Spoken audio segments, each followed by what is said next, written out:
Hello guys, I hope you all are well. Guys, last class में हमने internal और external expansion पढ़ा था। चैप्टर चल रहा था हमारा एंटरप्राइज ग्रोथ स्ट्रेटेजी।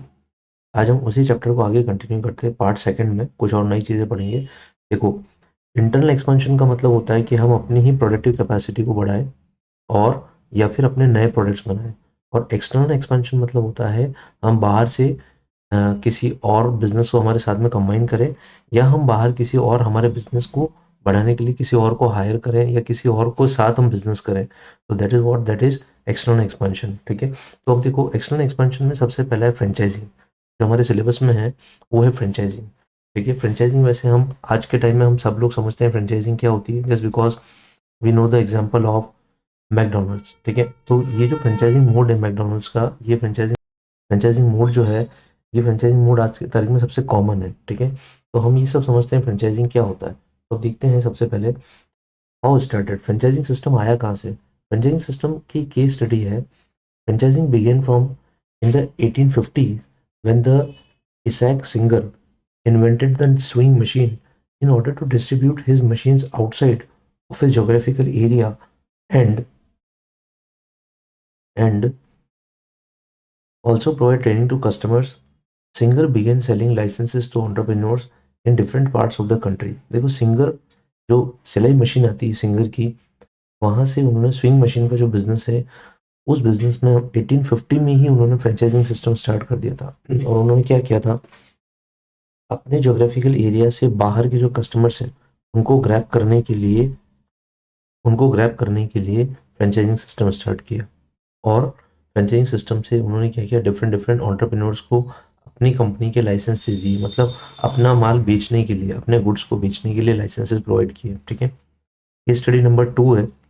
इन 1955 रे Kroc took over a small chain of food franchises and built into today's most successful fast food franchisee in the world, known as McDonald's. McDonald's currently has the most franchise units worldwide of any franchising system. ठीक है। देखो, franchising system में इन्होंने क्या किया, actual में McDonald's brothers थे। वो दोनों मिलकर एक छोटी सी शॉप में, स्मॉल शॉप में क्या करते थे, हैमबर्गर्स बनाते थे। तो एक बार रे क्रॉक नाम का एक सेल्समैन आया जो मार्केटिंग डिपार्टमेंट में था किसी कंपनी के। तो 1955 में जब रे क्रॉक आया तो रे क्रॉक ने बोला कि आप दोनों इस छोटी सी शॉप में हैमबर्गर्स बेच रहे हैं, क्यों नहीं इस बिजनेस को बढ़ाएं। तो रे क्रॉक ने क्या किया, उन दोनों भाइयों के साथ पार्टनरशिप करी और इस फ्रेंचाइजिंग सिस्टम को एक फ्रेंचाइजिंग सिस्टम डेवलप किया और एक मॉडल तैयार किया जिसमें प्रोसेस डेवलप किया कि किस तरह से हम लोग प्रोसेस, पहले तो सबसे पहले प्रोसेस बनाया कि किस तरह से हम लोग बर्गर बनाने का प्रोसेस डेवलप करके आगे फ्रेंचाइजी दे सकते हैं। वहां से वो फ्रेंचाइजिंग सिस्टम स्टार्ट हुआ। और ये जो फ्रेंचाइजिंग सिस्टम है, ये आज की तारीख में वर्ल्ड का सबसे बड़ा फ्रेंचाइजिंग सिस्टम है। ठीक है गाइस। तो ये एक बहुत अच्छा एग्जांपल है फ्रेंचाइजिंग सिस्टम का। केस स्टडी नंबर 2 हमारे मैकडीज की। ये बहुत ही इंपॉर्टेंट केस स्टडी मैकडीज की, नॉर्मली इस पे क्वेश्चन बनाया जाता है। ठीक है गाइस। अब देखो, franchising allows entrepreneurs to be in the business for themselves, but they but not by themselves। बहुत अच्छी बात बोली इन्होंने। फ्रेंचाइजी क्या करता है, फ्रेंचाइजी आपको अलाउ करता है कि आप अपने बिजनेस में ही रहें, बट आप अपने बिजनेस को खुद ना चलाएं। मतलब आप अपने बिजनेस को, आप बिजनेस में हो, अपने ही बिजनेस में, पर आपका बिजनेस कोई और चला रहा है। ये फ्रेंचाइजी मोड मोड की सबसे बड़ी खासियत है कि कोई और बिजनेस चला रहा है। Now the product services and the business operations in franchisee have already been established. देखो, हम जो प्रोडक्ट किसी और को फ्रेंचाइजी दे रहे हैं, तो हमारा फ्रेंचाइजी जो है, उसे हमने एक एस्टेब्लिश बिजनेस दिया है। ठीक है। हमारे फ्रेंचाइजी को नया कुछ करने की जरूरत नहीं है, हम उसे एक नया एस्टेब्लिश बिजनेस दे रहे हैं जिसको सिर्फ उसको रन करना है बस। ठीक है। Now the probability of success is much higher in franchisee business because then mom and pop business as it is already proved.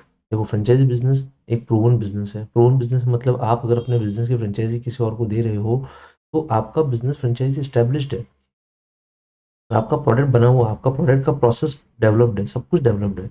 आप सिर्फ क्या कर रहे हो, अपना प्रोसेस किसी और को दे रहे हो चलाने के लिए, या अपना प्रोडक्ट किसी और को दे रहे हो बेचने के लिए। तो इस बिजनेस में जो सक्सेस की प्रोबेबिलिटी है वो बहुत ज़्यादा है।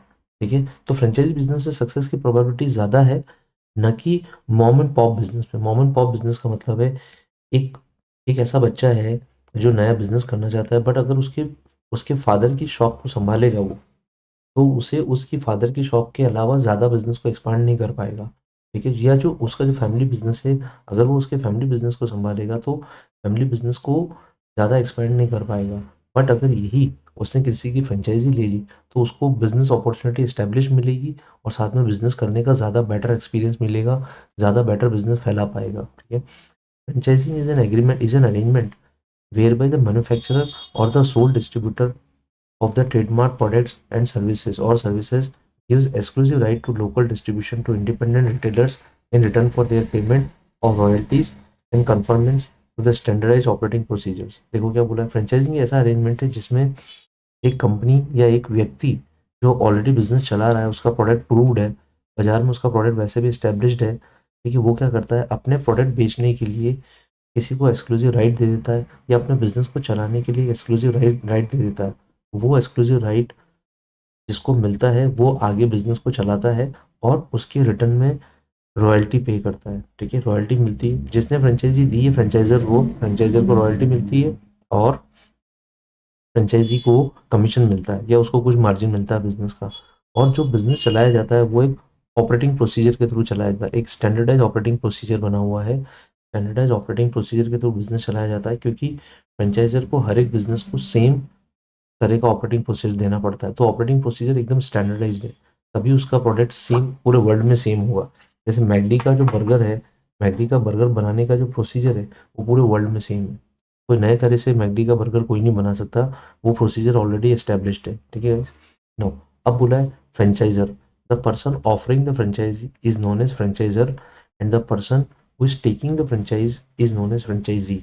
So the franchisee is the person who purchased the franchise and is given the opportunity to enter in a new business with a better chance of success than if he is or she is starting new business from scratch। Franchisee कौन होता है, जो अपना business ले लेता है, franchisor से business ले लेता है, फ्रेंचाइजी ले लेता है और बिजनेस चलाता है। उसको वहाँ पे फायदा ज़्यादा होगा, क्योंकि वो अगर अपना खुद का नया बिजनेस स्टार्ट करेगा तो स्टैब्लिश करने में टाइम लगेगा, पैसा लगेगा, वैल्यू लगेगी, एफर्ट्स लगेंगे, और कोई गारंटी नहीं है कि उसका बिजनेस स्टैब्लिश हो जाएगा। तो इसलिए फ्रेंचाइज लेने में उसको फायदा होता है, जस्ट बिकॉज एक स्टैब्लिश बिजनेस सक्सेसफुल ब्रांड उसको मिल रहा है। Franchise agreement, franchise agreement is the legal document that binds the franchiser and franchisee together. इन दोनों को बाइंड करता है फ्रेंचाइज एग्रीमेंट। ठीक है, now main ingredients of franchise agreement, franchise agreement के मेन इंग्रेडिएंट्स क्या क्या है। देखो, फ्रेंचाइज एग्रीमेंट के मेन इंग्रेडिएंट्स है, सबसे पहला इंग्रेडिएंट है फ्रेंचाइज एग्रीमेंट का, सबसे पहला जो क्लॉज है वो है contract explanation. The contract explanation is the part of agreement that outlines the type of relationship a franchisee is entering into with the franchisor. उन दोनों के बीच में क्या रिलेशनशिप एस्टेब्लिश हो रहा है, जैसे प्रिंसिपल और एजेंट का रिलेशनशिप है। ठीक है, होलसेलर रिटेलर का रिलेशनशिप है, इस तरह से कैसा भी रिलेशनशिप है, जो जिस तरह का रिलेशनशिप है, वो जो रिलेशनशिप है, वो रिलेशनशिप कौन बताता है, कॉन्ट्रैक्ट एक्सप्लेनेशन बताता है। ठीक है, ये हो गया हमारा पहला कॉन्ट्रैक्ट एक्सप्लेनेशन। दूसरा हमारा operation manual. The operation manual is the section of the agreement that details the guidelines that the franchisee must legally follow in operating the business in operating the business as outlined by the franchisor. The franchisee needs to be aware that the contents of the document are confidential। ये जो operation manual से हमें ये पता पड़ता है, मतलब franchise को ये पता पड़ता है कि उसको बिजनेस किस तरह से करना है। पूरा लीगल मेथड है, लीगल मेथडोलॉजी है, गाइडलाइंस है, जो फ्रेंचाइजी को फॉलो करनी पड़ती है, वो भी कॉन्फिडेंशियली। फ्रेंचाइजी को कभी भी फ्रेंचाइजर का ऑपरेशन मैनुअल बाहर डिस्क्लोज नहीं करना होता। ठीक है, no proprietary statements outline how franchisee name is to be used as well as marketing and advertising procedures in place that the franchise will be required to follow। proprietary statement में मतलब है कि हमारा एक स्टैंडर्ड ऑपरेटिंग प्रोसीजर है, उसी तरह से आपको काम करना है। फ्रेंचाइज नेम किस तरह से यूज में लेना है, जैसे मैकडी एक वर्ड है, तो मैकडी अपना एडवर्टीजमेंट बहुत अलग अलग तरह से करता है, बट वो मैकडी का एडवर्टीजमेंट का तरीका मैकडी ही जानता है।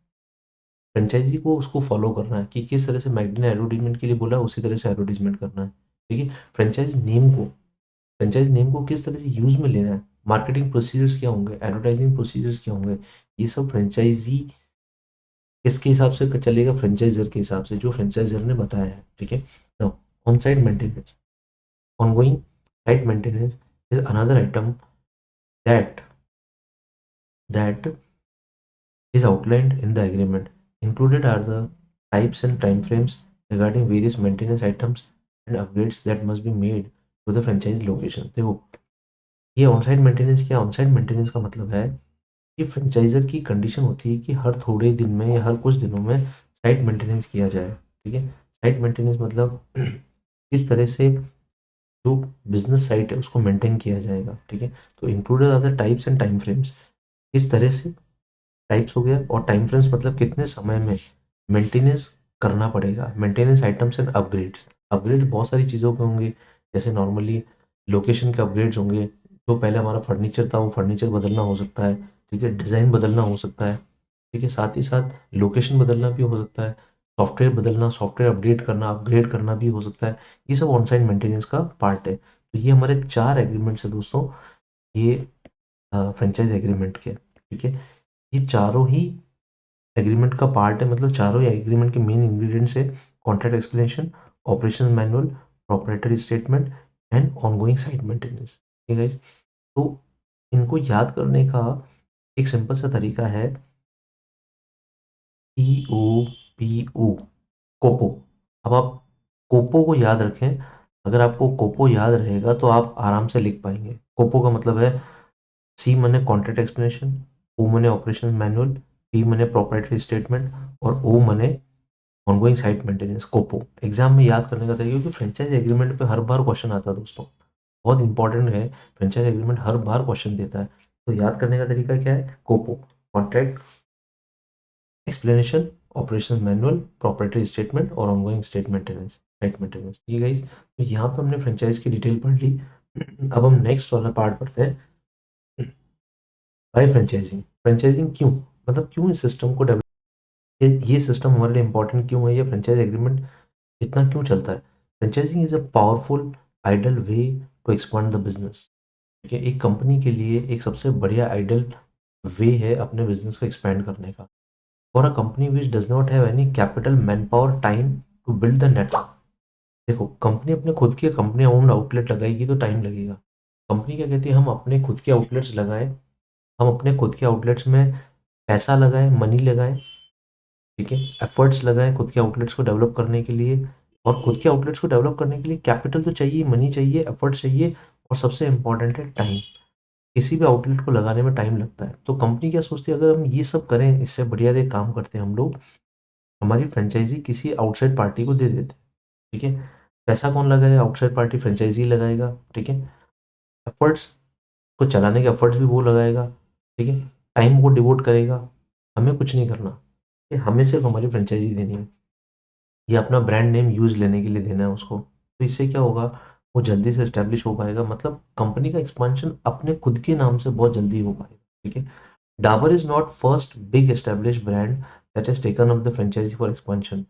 Raymond, NIT, ISW, JSW Steel, etc. also had adopted the franchise model to expand their business। आज की तारीख में तो बहुत सारी कंपनीज है, बट पहले नॉर्मली यही कंपनीज को जाना जाता था। डाबर है, ठीक है, रेमंड है, NIT है, JSW स्टील है, ये सब कंपनी ने फ्रेंचाइजी बिजनेस से ही अपना बिजनेस स्टैब्लिश किया, अपने बिजनेस को बढ़ाया। तो इसलिए फ्रेंचाइजिंग ये बहुत इंपॉर्टेंट और बहुत ही अच्छा तरीका है, पावरफुल तरीका है अपने बिजनेस को एक्सपेंड करने का, बिना पैसा लगाए, बिना एफर्ट्स लगाए और बिना मैन पावर डाले। ठीक है दोस्तों, तो यहाँ तक हमारा फ्रेंचाइजी का ये बेसिक क्लियर हो गया। अब हमें नेक्स्ट जो हमारी क्लास होगी उसमें हम टाइप ऑफ फ्रेंचाइजिंग पढ़ेंगे, एडवांटेज और डिसएडवांटेज ऑफ फ्रेंचाइजिंग पढ़ेंगे। Thank you very much, good bye.